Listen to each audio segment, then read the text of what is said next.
Good morning friends. এখন বেজে গেছে সকাল 7:30। এই জাস্ট ঘুম থেকে উঠলাম। ঘুম থেকে উঠে ফার্স্ট কাজই হচ্ছে বিছানাটা ঝেড়ে ফেলা।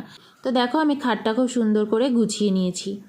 এইবার ফার্স্ট কাজ হচ্ছে বারান্দায় যাওয়া, মানে পর্দাটাকে গুছিয়ে নেব, স্লাইডারটা খুলবো আর বারান্দায় গিয়ে দাঁড়াবো। সকালবেলা উঠেই কিন্তু সবুজের দিকে তাকানো খুব ভালো।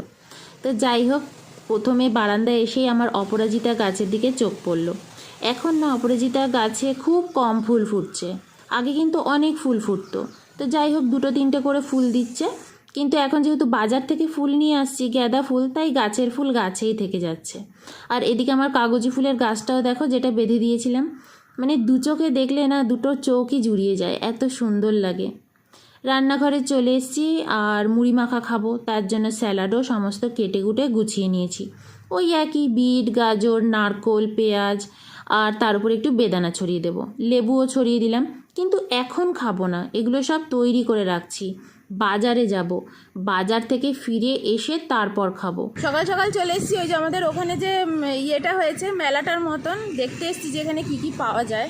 বা সব কাঠের কাজ হয়েছে দেখো, এখনো খোলেনি, দেখো সকাল তো সবে।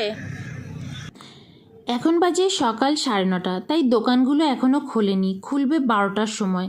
একটা ছেলে এসে বলল, পাশের দোকানটাতেই ছিল, ও বলল, আমাকে দেখে বুঝতে পারলো যে আমার একটু কিছু কেনাকাটার ইচ্ছে আছে, তাই ও দৌড়ে গিয়ে আবার ওই ছেলেটাকে ডেকে আনলো। আর এর ফাঁকে আমি দাঁড়িয়ে দাঁড়িয়ে এই মূর্তিগুলো দেখছিলাম, কি সুন্দর দেখো, কাঠের কারুকার্য করা, আমার ভীষণ ভাল লাগছিল। আর সামনের মূর্তিটা দেখো, এটা হচ্ছে তিরুপতি বালাজির মূর্তি, নিচে গরুর পাখি, এত সুন্দর। পাশে গণেশা রয়েছে, কৃষ্ণ রয়েছে, আরও কত রকমের মূর্তি রয়েছে। তো আর সামনের এই দেখো গণপতি বাপ্পা, কত বিশাল। আমার এত কষ্ট হচ্ছিল না দেখে মূর্তিগুলো, কারণ এগুলো সারা রাত ভিজছে, মানে যখনই বৃষ্টি হচ্ছে এইভাবেই পড়ে থাকছে আর ভিজছে। এগুলোর উপর না একটু ছাউনি দিলে ভালো হতো। আর ওরা তো এখানে এগুলো বিক্রি করতেই এসেছে না, কেউ যদি এইভাবে রেখে দেয় তো কোনো কাস্টমারও বা কিনবে কী করে বলো, তারাও কিনতে হয়তো ইন্টারেস্টেড নাও হতে পারে। তো এরপর আমি চলে গেলাম সিরামিকের বাসনের দিকে, আর বাসনগুলো দেখছিলাম। আমি কিন্তু ভেবে যাইনি যে আমি কিছু কিনবো, এক তো ভেবেই যাইনি যে আমি ঢুকবো, কিন্তু তাও ঢুকলাম। আর দেখতে ভাল লাগছিলো তাই দেখছিলাম, কিন্তু আর ওই যে পাশের দোকানে ছেলেটা এসে বললো, দাঁড়ান আমি ডেকে নিয়ে আসি, কারণ ওদের না খুব একটা ভালো বিক্রি হচ্ছে না বুঝলে এখানে। তো ছেলেটা এসে তাই বলল।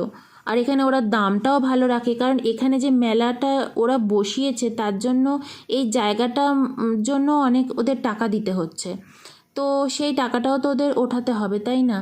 তো আমি এদিকে সিরামিকের কিছু বাসন দেখতে দেখতে ভাবলাম, ঠিক আছে, আমিও তো মাথায় রেখেছিলাম 2টো প্লেট কেনার ইচ্ছে আছে, তো আমি দেখি ওইরকম যদি কিছু পাই তাহলে কিনবো। আর এদিকে সাইডে চারদিকটা দেখছিলাম আর ভাবছিলাম যে আর কিছু কেনার আছে কি না। অয়নও বলল, কিনেই নাও, যা যা মাথায় আছে 2টো জিনিস কিনে নিলে ভালো হবে, ওদের ভালো হবে। আর ও বারবার ইনসিস্ট করছিল, দোকান খোলেনি তাও দেখো বেরিয়ে এসে আমাকে বিক্রি করতে চাইলো। আর দেখো মানে রাত্রিরে বৃষ্টি হয়েছে না, জল জমে বাটিগুলোর কি অবস্থা। তো আমিও কিছু জিনিস কিনেছি, তোমাদের বাড়ি গিয়ে দেখাবো। আর এরপর আমি এখান থেকে ওইগুলো নিয়ে চলে এলাম টপিন টাউনে। অ্যাজ ইউজুয়াল এখানে এসে আমি গ্রসারির কিছু জিনিসপত্র নিচ্ছি, বিস্কিট নিয়েছি, কিছু ওয়াইপস নিয়েছি যেগুলো বাড়িতেই ইউজ করব, কারণ একটার সাথে একটা ছাড় দিচ্ছিল। কিছু স্ন্যাক্স নিয়েছি, অনেক দিন বাদে না মুড়ুকু মানে কিনতে ইচ্ছে হলো, মানে খেতে ইচ্ছে হলো। আর নিচে দেখো কত ফুচকা, আমি যে কত দিন ফুচকা খাইনি কে জানে। তো আমি সেই দেখছিলাম যে এরপর ইচ্ছে হলে ফুচকাও নিয়ে যাব।